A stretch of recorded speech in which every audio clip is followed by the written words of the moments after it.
छत्तीसगढ़ में बीजेपी की बम्पर जीत के बाद अब एक ही सवाल पूरे सूबे में गूंज रहा है कि आखिर मुख्यमंत्री होगा कौन। छत्तीसगढ़ में मुख्यमंत्री के चेहरे पर अभी भी सस्पेंस बना हुआ है।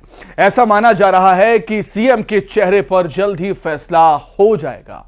छत्तीसगढ़ बीजेपी के अध्यक्ष अरुण साव ने सांसदी से अपने सांसद पद से इस्तीफा दे दिया है और कहा है कि जल्द ही सीएम के चेहरे पर फैसला होगा। तो वहीं कुनकुरी से नवनिर्वाचित विधायक विष्णुदेव साय ने कहा है कि जल्द ही सीएम का फैसला हो जाएगा। छत्तीसगढ़ में पर्यवेक्षक जल्द ही विधायकों की बैठक लेंगे। वहीं दूसरी ओर जीतने वाले तीनों सांसदों अरुण साव, गोमती साय ने लोकसभा की सदस्यता से इस्तीफा दे दिया है।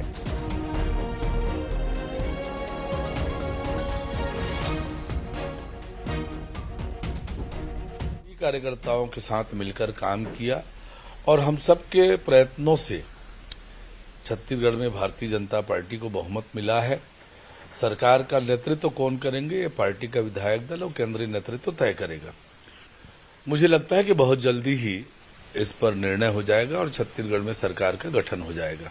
देखिए, मैं पार्टी का एक सिपाही हूं और पार्टी ने बहुत कुछ दिया है। हम 30 वर्षों के दौरान में 2 बार विधायक, 4 बार सांसद रह चुके हैं। पार्टी के अध्यक्ष का दायित्व 3 बार मिला है। मोदी जी के मंत्रिमंडल में एमओएस का भी दायित्व हमने निभाया है। तो पार्टी ने बहुत दिया है और पार्टी का हर आदेश हम मानते हैं और आगे भी जो आदेश होगा हम मानेंगे।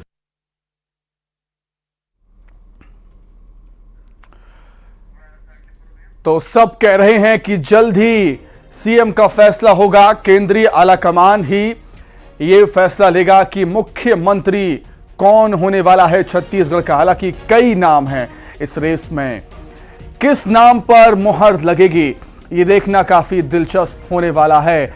सीधे इसी पर चर्चा करने के लिए हम रुक करेंगे। हमारे सहयोगी उमेश मौर्य हमारे साथ जुड़ गए हैं। उमेश, छत्तीसगढ़ में बीजेपी को बम्पर जीत मिली। कांग्रेस भी नहीं समझ पाई कि आखिर वो इतनी सीटों पर सिमटकर कैसे रह गई।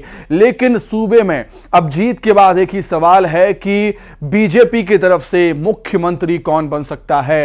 हालांकि कई नाम चल रहे हैं, लेकिन मैं आपसे जानना चाहूंगा एक नाम, वो एक नाम जो रेस में सबसे आगे है। उमेश, किसके नाम की चर्चा ज्यादा हो रही है? उमेश।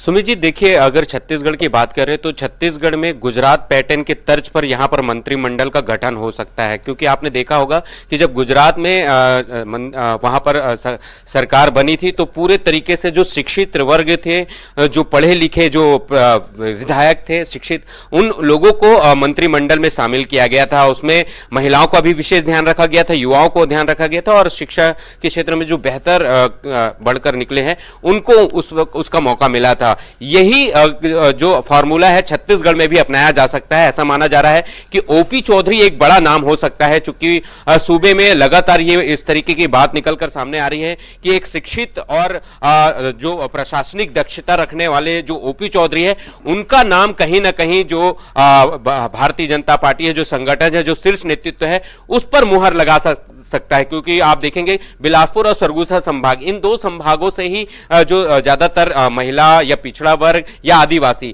अगर इन जातिगत वर्गों को भी देखेंगे, जातिगत समीकरण को भी देखेंगे, तो ये ओबीसी फैक्टर जो है वो बहुत सटीक बैठता है कहीं ना कहीं ओपी चौधरी के नाम को लेकर। यही वजह है कि लगातार सूबे में एक हलचल तेज हो गई है कि शिक्षित और ओबीसी वर्ग से सीएम बनाया जाए, तो कहीं ना कहीं एक बड़ा चेहरा जो है वो ओपी चौधरी को हो सकता है। लेकिन यह भी बात निकलकर सामने आ रही है कि महिला आदिवासी मुख्यमंत्री भी हो सकती है। तो अब तो बहुत कम समय बचा है सुमित की नाम जो क्लियर हो जाएगा महज 12 से 13 घंटे। ठीक है उमेश, बहुत शुक्रिया आपका जुड़ने के लिए, तमाम बातचीत के लिए आपका बहुत धन्यवाद। भोपाल से बड़ी खबर है, चुनावी रंजिश में